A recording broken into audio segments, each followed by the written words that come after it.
Imagine walking into the highest governing body of the greatest superpower on Earth, ready to debate tax laws, only to find yourself taking political orders from a horse. According to ancient lore, this wasn't a bad fever dream. It was just a Tuesday in ancient Rome under its most unhinged ruler, Emperor Caligula. We've all heard the rumors. Caligula was the textbook definition of a raving lunatic. He allegedly talked to the moon, fed prisoners to wild beasts for fun, and famously appointed his favorite stallion, Incitatus, to the Roman Senate. But did he really do it? Was Caligula actually so stark raving mad that he gave an animal political veto power?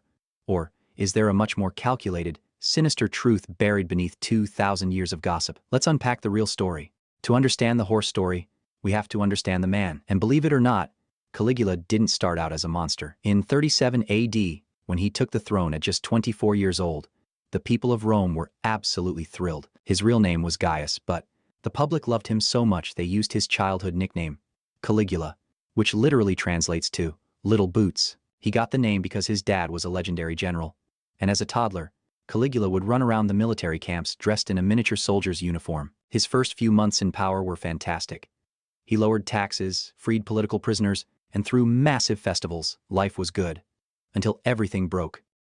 Just 6 months into his reign, Caligula fell violently ill, likely suffering from severe brain inflammation or acute lead poisoning from Roman plumbing. When he finally opened his eyes and stood back up, the golden boy was gone. In his place stood a paranoid, unpredictable tyrant. Enter the co-star of our story, Incitatus, a chariot-racing stallion Caligula pampered to an absurd degree. We're talking a marble stable, an ivory manger, and 18 personal slaves.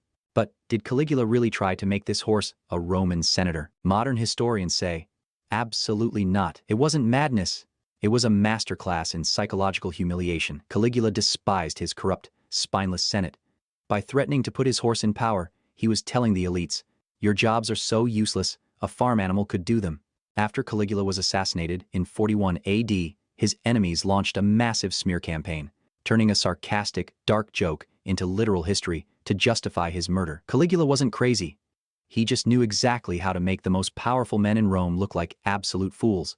Hit subscribe for more wild history, and tell me in the comments, what animal would you put in Congress today? See you next time.